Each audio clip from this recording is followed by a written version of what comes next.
자, 오늘은 은사의 세 가지 특성이라는 제목을 가지고 함께 말씀 나누도록 하겠습니다. 오늘 우리가 10장 1절의 말씀을 읽었는데 이 말씀을 이해하기 위해서 그 이전의 말씀은 배경을 좀 우리가 알고 들어갈 필요가 있습니다. 9장 35절에서 38절까지의 말씀 우리가 보면 좋겠는데 오늘 이 본문은 예수님께서 12제자에게 권능을 주시면서 전도자로서 그 파송하는 장면이 그려지고 있는데 그것에 대한 배경은 바로 35절 이하에 나와 있는 말씀이에요. 예수님께서 열심히 모든 도시와 마을에 두루 다니시면서 회당에서 가르치시고 천국 복음을 전파하시고 그리고 모든 병과 모든 약한 것을 다 고치셨는데 그러한 것들 그 소문을 들은 많은 사람들이 지금 예수님께 몰려드는 거예요.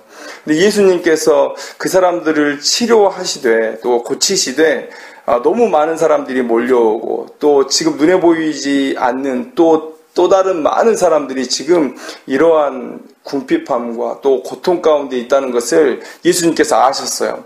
그래서 예수님께서 그들을 불쌍히 여기시고 예수님께서 이렇게 말씀하십니다. 추수할 것은 많되 일꾼이 적다라고 얘기하세요. 그래서 예수님께서는 예수님의 계획 안에 있었겠지만 제자들을 한 사람의 전도자로 세우셔서 파송하는 예수님의 계획이 있었겠지만 오늘 마태는 이 배경 뒤에 이 본문을 서술함으로써 이러한 예수님의 생각이 곧 이런 12제자의 파송으로 이어졌다는 것을 오늘 우리에게 보여주고 있어요. 그런 맥락에서 오늘 우리가 본문을 읽으면 자 예수님께서 12제자를 부르사 더러운 귀신을 쫓아내며 모든 병과 모든 약한 것을 고치는 권능을 주시니라. 이것은 똑같이 위에 나와 있는 말씀이죠. 35절에 보면 예수님께서 하신 그 행동을 고스란히 다시 서술해 준 거예요. 그러면 제자들을 예수님께서 어떻게 하셨냐는 얘기냐면 예수님화 만들었다. 예수화 만들었다는 거예요. 우리가 제자 된다는 게 뭐죠? 예수화 되어가는 과정이라는 거죠. 예수님의 성품을 담고 또 우리가 더 나아가서는 예수님의 이 능력도 닮아서 세상 가운데서 복음을 좀 더 담대하게 증거할 수 있는 그리고 억눌리고 또 속박된 자들을 구원의 복음 안으로 이끌어내는 그런 해방의 복음을 전하는 그런 사자로서 우리가 역할들을 해야 되는데 오늘 10장 1절의 말씀을 보면 분명한 것은 제자들에게 권능을 주셨어요. 예수님처럼 만드셔서 지금 파송하고 있는 그런 모습들을 보여주고 있습니다. 그래서 이 권능이라는 단어, 우리가 은사라고도 해석해 볼 수 있는데 오늘 10장 1절의 말씀을 가지고 우리가 은사의 세 가지 특성에 대해서 함께 나눠보고자 합니다. 첫째, 오늘 본문이 우리에게 주는 은사에 대한 첫 번째 특성은 뭐냐면 이 은사는 목적이 있다는 거예요. 목적이 있는 은사다. 많은 사람들이 이런 권능을 엄청스럽게 부러워합니다. 과거의 인류 역사를 봐도 이런 종교적인 능력은 항상 숭배의 대상이 되어왔죠. 왕 옆에는 항상 점치는 사람들이 있었어요. 또 오늘 성경에서도 우리가 선지자들은 왕 옆에 쉽게 나아갈 수 있었다는 것을 우리는 볼 수 있습니다. 우리가 모압 왕 발락의 이야기를 다 알죠. 왕도 이 선지자 발람에게 와서 엎드려서 자기를 좀 살려달라고 그렇게 애원하는 모습들을 우리가 볼 수 있습니다. 그래서 우리는 이런 그 영적인 능력들을 가진 사람들을 숭배하고 또 우리의 마음속으로는 이런 영적인 능력들, 은사들을 사모하는 마음들이 있어요. 그런데 물론 우리 안에 영적인 능력이 생긴다는 것은 매우 신비스럽고 흥분되는 일이지만 그러나 우리가 이러한 영적인 능력에만 너무 집착할 때 잊혀지는 것들이 있어요. 무시되는 것들이 있어요. 그게 뭐냐면 이런 은사와 권능을 허락하신 하나님의 뜻은 너무도 쉽게 우리에게서 잊혀진다는 거예요. 우리가 예를 들어서 눈에 가장 잘 보이는 은사니까 방언에 대해서 한번 얘기를 해보면 어떤 신학자들은 방언이 없다고도 말하고 또 어떤 신학자들은 방언이 있다고도 말해요.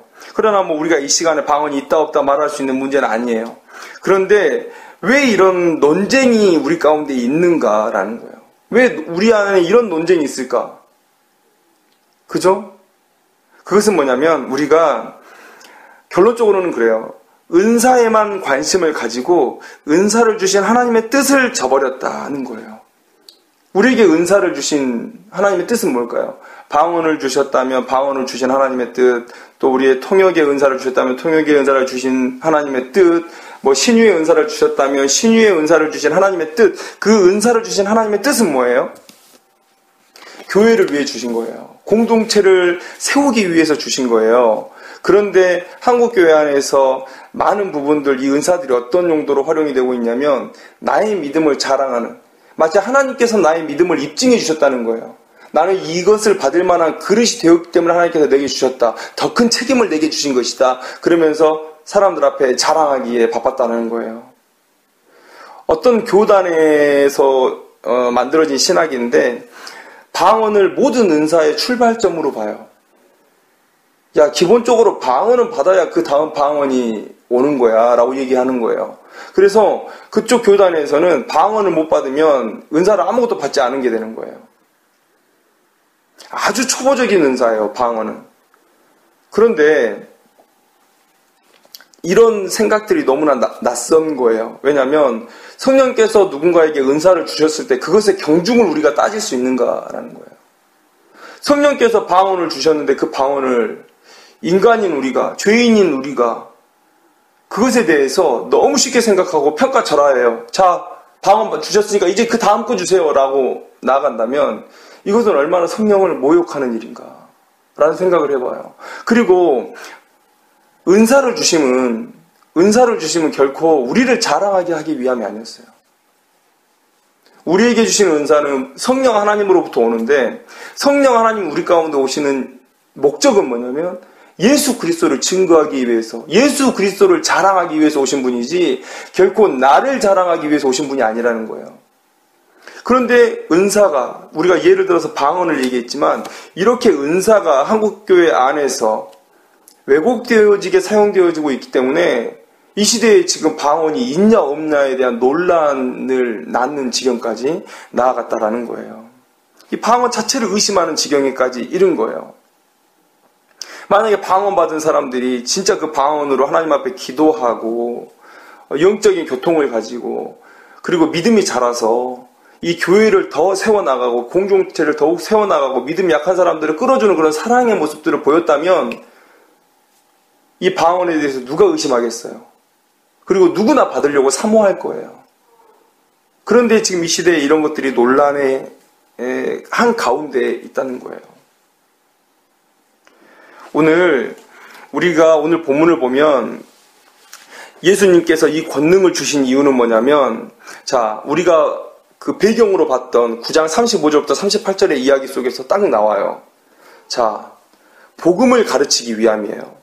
천국 복음을 전파하기 위함이고, 그리고 모든 질병에 걸린 사람들, 하나님의 백성들을 돕기 위한 것이고, 모든 약한 것들을 고치시기 위함이에요. 이 일들을 위해서 하나님께서 권능을 주시고 은사를 주시고 지금 파송하고 있는 장면이 나와요. 목적이 분명한 은사예요. 그리고 10장에 쭉 나오지만 예수님께서 파송하면서 10장 5절부터 10장 42절까지 계속해서 전도자가 가져야 될 태도에 대해서 우리에게 말씀해주고 있는데, 그것은 곧 뭡니까? 너희들 전도를 위해서 내가 이 권능을 줬다는 거예요. 우리가 이 사실을 잊으면 안 되는 거예요. 이것이 바로 우리의 소명이죠. 우리가 소명을 놓으면, 우리가 소명을 놓게 되면 하나님의 영광이 아닌 나의 영광을 가지게 되고, 그래서 결과적으로는 내 영을 죽이는 대로 내 은사가 쓰여지는 거예요. 그러나 내가 하나님께서 허락하신 이 소명을 붙들게 되면 우리는 우리에게 주신 은사를 하나님의 영광을 위해서, 교회 공동체를 위해서 사용하게 되고 결과적으로는 나의 영혼이 풍성한 은혜의 자리에 나아갈 수 있다는 것을 우리가 이 시간 기억해야 돼요. 중요한 것은 은사가 아니에요. 은사를 주신 이유, 곧 나를 부르신 하나님의 소명이에요. 자, 우리의 은사가 아니어도 하나님은 일하실 수 있어요. 하나님은 우리에게 은사 주시지 않아도 하나님의 전능하심으로 이 땅의 모든 일들, 하나님의 계획하신 일들을 하실 수 있어요. 우리에게 은사를 주신다는 것은 하나님의 그 구원의 역사에 동참한다는 그 영광된 자리로의 우리를 초대하시는 거예요. 그런 감격의 마음으로 우리 은사를 받아야 되지, 우리의 은사를 나를 자랑하는 쪽으로 쓰면 안 돼요. 내가 은사를 받았을 때 나에게 은사를 주신 이유가 무엇일까를 곰곰이 생각해보고 어떻게 하면 하나님께서 내게 주신 이 은사의 이유대로 내가 살아갈 수 있는가를 고민하는 삶이 되어져야 된다는 것이죠. 이 은사를 주신 이유를 바로 할 때에만 비로소 우리는 우리의 은사를 바로 사용할 수 있게 되는 것입니다. 나의 은사가 하나님의 영광을 드높이며 나의 삶을 의미 있게 만들고 그 은사의 출처이신 하나님 앞에 겸손하게 하여 자랑하지 않게 하는 것이죠. 바로 소명을 붙들 때만 이 일이 가능하다는 거예요. 오늘 우리는 하나님의 목적을 위해서 주시는 은사임을 기억하고 겸손하게 받음으로 예수 그리스도를 증거하고 공동체를 세우는 일에 헌신하게 되기를 주님의 이름으로 축원합니다. 그리고 두 번째 이 은사의 특징은 뭐냐면 누구에게나 있는 은사라는 거예요. 모든 사람이 받는 은사라는 거예요. 오늘 본문을 보면 예수님께서 12제자를 부르사 권능을 주셨습니다. 12제자. 근데 우리가 생각해야 될 것은 예수님께서 12명의 사도들을 세우시고 그리고 그 12명의 사도들로 하여금 이 땅의 교회를 세우게 하셨어요. 우리도 교회의 일원이에요. 그래서 전체적으로 보면 12명의 사도가 받았던 그 은혜들, 그 은사들을 우리가 지금 받고 있고 그 은사들을 활용해서 주의 일을 하고 있는 거예요. 동일한 내용입니다. 바로 우리가 이 12제자와 같은 사람들이에요. 자, 우리가 마태복음 28장 19절 20절 한번 봐볼까요? 우리 다 아는 얘기죠. 예수님의 지상명령이라고 하는 장인데, 자, 아마 오늘 10장 1절의 말씀 속에서 내가 12제자라고? 내가 이런 은사를 받은 사람이라고 생각하면 조금은 낯설 수 있어요. 그런데 그 징검다리를 하나 밟고 우리가 이런 이해로 나아가기를 원하는데, 자, 19절 20절에 보면 이렇게 말씀하고 있습니다. 그러므로 너희는 가서 모든 민족을 제자로 삼아 아버지와 아들과 성령의 이름으로 세례를 베풀고 내가 너희에게 분부한 모든 것을 가르쳐 지키게 하라. 볼지어다 내가 세상 끝날까지 너희와 항상 함께 있으리라. 이것이 지금 우리가 받은 예수님의 명령이라는 것을 이해하시죠? 이것을 우리는 우리를 향한 명령이라고 받아들이고 있죠. 그죠? 당연한 얘기죠. 그러면 우리가 만약에 19절, 20절의 예수님의 명령을 나에게 주신 명령이라고 받아들인다면 우리는 18절의 말씀 또한 내게 주신 말씀이라고 받아야 돼요. 자, 뭐라고 얘기합니까? 하늘과 땅의 모든 권세를 내게 주셨으니 이 권세, 예수님께 하나님이 주신 이 권세를 지금 우리가 받아서 이 권세로 지금 19절, 20절에 있는 일들을 해야 된다는 것, 이것을 아마 우리가 알고 있을 거예요. 예수님께서 받으신 권세가 바로 10장 1절에서 보여주신 권세고 이 19절, 20절에 주신 권세가 바로 예수님께서 12제자들에게 주신 권세예요. 지금 우리에게 동일하게 똑같이 역사하고 있는 그런 은혜, 은사라는 것을 우리가 알 수 있다는 것이죠. 그래서 우리는 누구나 다 확신해야 돼요. 예수님께서 내게 은사 주셨다. 내게도 특별한 은사가 있다라는 것들을 확신해야 돼요. 예수 믿는 누구에게나, 예수님이 제자가 되려는 누구에게나 이 은사가 주어졌다는 거예요. 그런데 한 가지 안타까운 사실들을 봐요. 뭐냐면 하나님께 더 헌신된 사람일수록 자신의 가치를 평가절하해요. 그래서 내가 은사를 받았나? 내가 하나님의 일을 할 수 있나? 라는 생각들을 해요. 성경 속에서 자신을 부인하고 십자가를 지고 옛자를 죽이고 이런 명령을 오해해서 마치 자신이 가진 모든 것들이 하나님을 대적하는 것처럼 생각하고 항상 하나님 앞에 엎드려서 죽을 죄인으로만 살아가요. 이런 모습은 믿음이 더 있는 사람에게 하나님께 더 헌신하고자 열정을 품은 자들에게 많이 나타나요. 그런데 이런 생각이 틀린 건 아니에요. 우리가 하나님 앞에 항상 죄인으로서 겸손하게 바짝 엎드려서 하나님이 주시는 능력과 하나님의 용서로 인한 평안을 가지고 우리가 살아가지만 그러나 문제는 너무 한쪽으로 치우쳤다는 거예요. 우리가 이렇게 하나님 앞에 바짝 엎드려서 죽을 죄인이라고만 나아가면 그러면 우리의 구원의 기쁨은 어디 있는 거예요? 양자됨의 기쁨은 어디 있는 거예요? 성령께서 우리 가운데 내주하셔서 주시는 평안은 어디 있는 거예요? 우리는 하나님 앞에 매우 존귀한 사람들이잖아요. 그죠? 이런 균형을 가져야 된다는 거예요. 그런데 안타깝게도 더 하나님을 사랑하고 더 헌신하려고 하는 사람들의 모습 속에서 자꾸만 회개하고 죄인됨을 자꾸 강조하다 보면, 그렇게 자신을 낮추다 보면 어느 순간 나는 하나님 일에 어떤 쓸모가 있을까? 이런 자신을 아주 나락으로 떨어뜨리는 그런 사고로 나아가는, 그래도 영적인 무기력에 빠지는 그런 사람들도 많이 있다라는 거예요. 자존감이 사라져버려요. 그런데 절대 우리는 이런 생각을 가지면 안 된다는 거죠. 이것도 우리가 사단이 우리의 마음 가운데 심어주는 생각이에요. 회개를 가장해서, 낮아짐, 겸손을 가장해서 우리에게 자꾸만 뭐라고 그러냐면 내가 뭘 할 수 있겠어?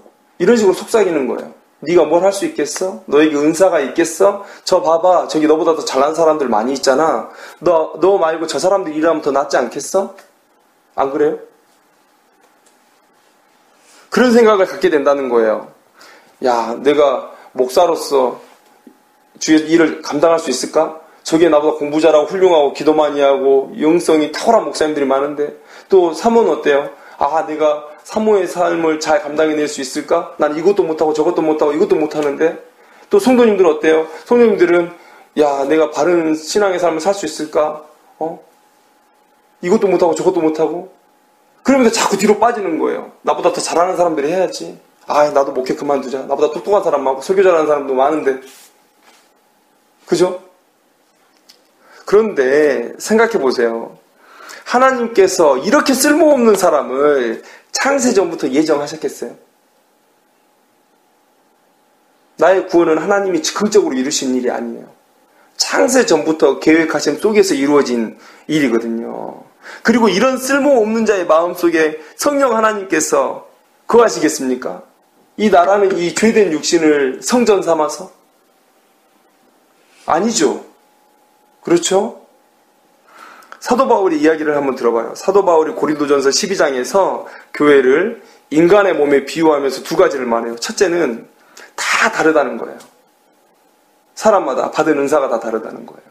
두 번째는 뭐예요?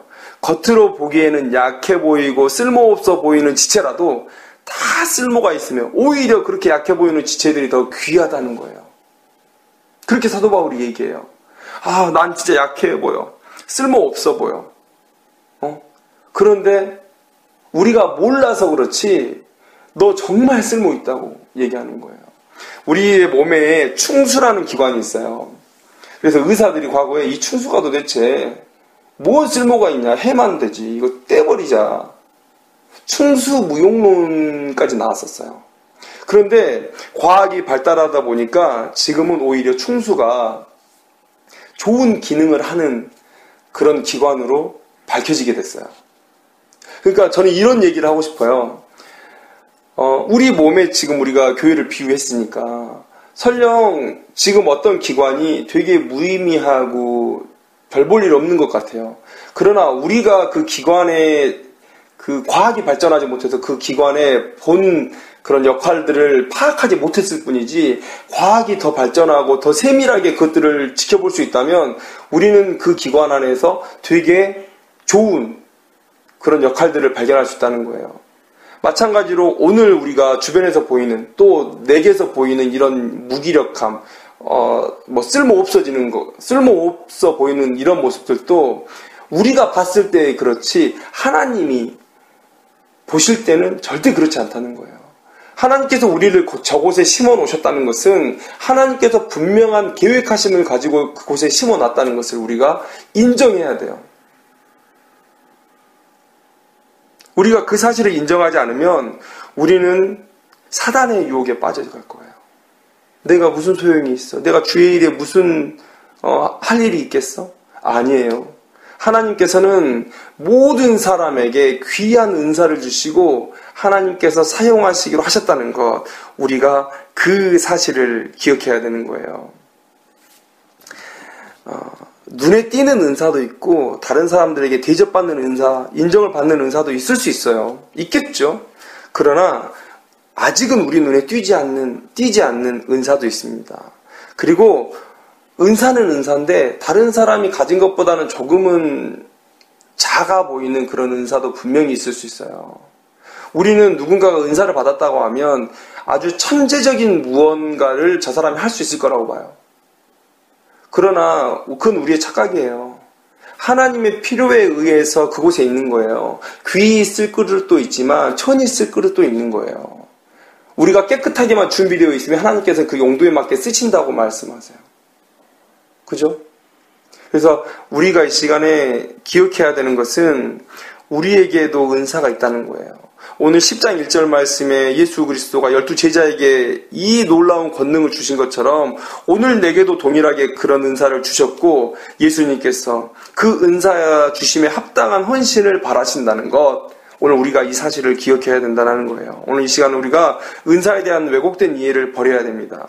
나를 충성되이 여기셔서 사명과 은사를 주신 하나님을 생각하고 내게 주신 은사를 하나님의 영광을 위해서 사용하는 그런 결단이 있는 그런 밤이 되기를 주님의 이름으로 축원합니다.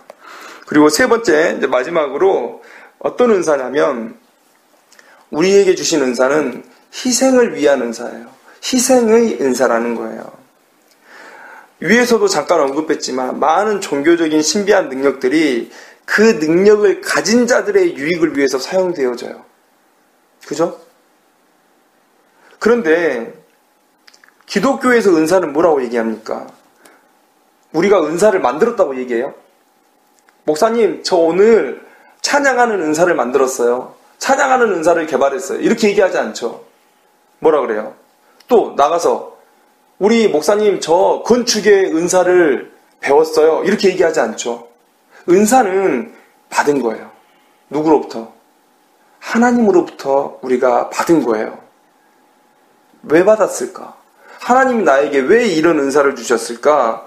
그 목적을 알아야 되죠. 그 목적에 대해서 하나님께 물어봐야 되는 거예요. 왜 그렇습니까?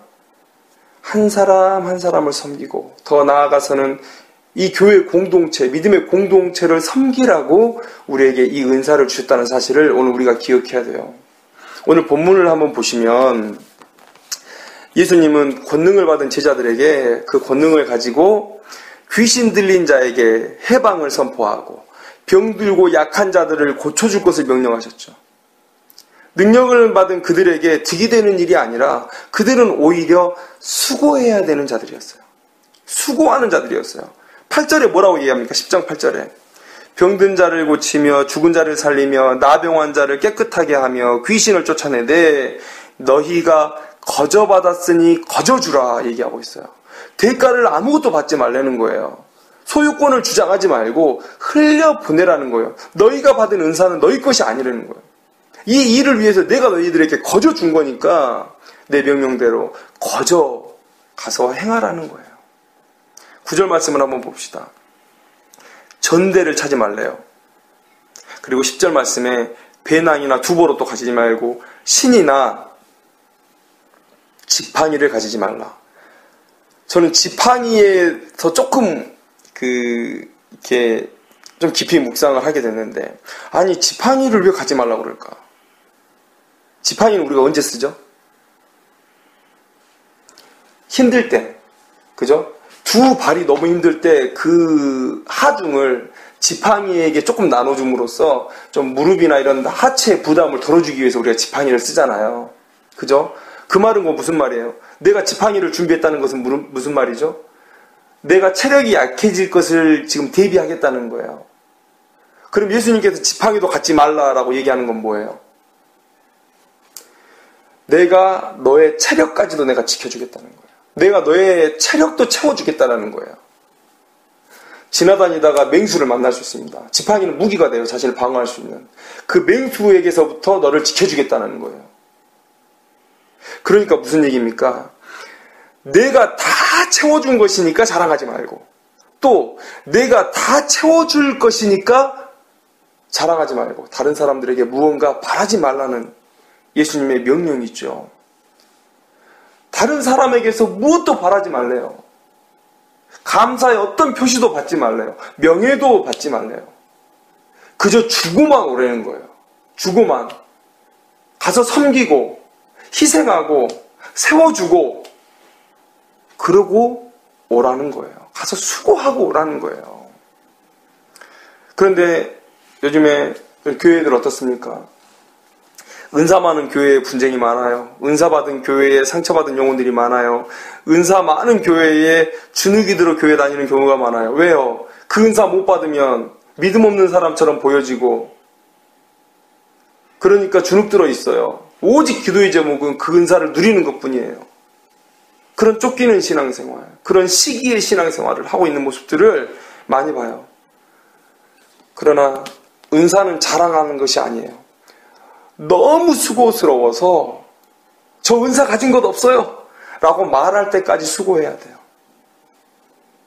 왜 한국교회는 은사를 자랑하는 사람들이 많아요? 수고하지 않아서 그래요. 수고함 없이 내 자랑만 하게 하는 은사, 이런 은사는 진짜 은사가 아니고, 설령 주교받은 은사라도 제대로 활용되어지고 있는 은사가 아니라는 거예요. 오늘 제자들을 보십시오. 그들은 분명히 영광스러운 은사를 받았지만, 그러나 인간적으로 매우 수고스러운 인생을 살았다는 것. 은사는 자랑을 하는 것이 아니라 수고하는 것이에요. 은사는 자랑의 자원이 아니라 희생의 자원이에요. 은사를 사모한다면 자랑하기 위해서 사모해서는 안 됩니다. 섬기기 위해서 사모해야 돼요. 내 마음 가운데 교회를 사랑하는 마음, 지체를 사랑하는 마음이 없다면, 또 어떤 한 개인을 섬기고 세워주고 싶은 마음이 없다면, 이 은사는요, 그 사람에게 주어지지도 않을 거고 주어져도 아무 쓸모가 없을 거예요. 사도 바울은 우리에게 더 큰 은사를 사모하라고 말하죠. 자랑하라고 주신 말씀이 아니에요. 사도 바울의 의도는 뭐냐면 더 큰 섬김과 헌신, 그리고 희생을 해라는 거예요. 그 일을 위해서 더 큰 은사가 필요하다는 거예요. 이런 교회, 이런 은사에 대한 이해를 가지고 있는 교회는 어떻게 될까요? 분쟁이 있을까요? 다툼이 있을까요? 시기가 있을까요? 아니죠. 하나됨이 있을 거예요. 배려가 있을 거예요. 겸손이 있을 거예요. 그런 교회가 은혜 안에 성장해 나아가겠죠. 한국 교회가 이런 바람직한 방향으로 은사를 이해하기를 소망하고, 특별히 푸른숲 교회가 앞으로 교회가 계속해서 발전해 나아갈 때에 모든 성도들이 이런 은사에 대한 이해를 가져서 정말 푸른숲 교회의 성도들은 정말 하나 되고 서로를 위해서 자신을 낮추고 또 겸손하게 배려하며 사랑할 줄 아는 그런 교회가 되기를 소망합니다. 우리 모두가 그런 은사를 소망해야 될 줄 알아요. 그런 차원에서 우리가 더 큰 은사를 소망해야 된다라는 거예요. 말씀을 맺겠습니다. 오늘은 권능, 능력, 은사의 주제에 대해서 함께 나눴어요. 첫째는 은사는 목적이 있습니다. 두 번째는 은사는 모두가 가진 것이에요. 그리고 세 번째는 은사는 희생의 자원입니다. 이 세 가지 주제로 함께 말씀 나눴는데, 이 주제를 마음에 새기고 정말 더 큰 수고를 위해서 더 큰 은사를 사모하는 우리 푸른숲 교회 성도들이 다 되기를 주님의 이름으로 축원합니다.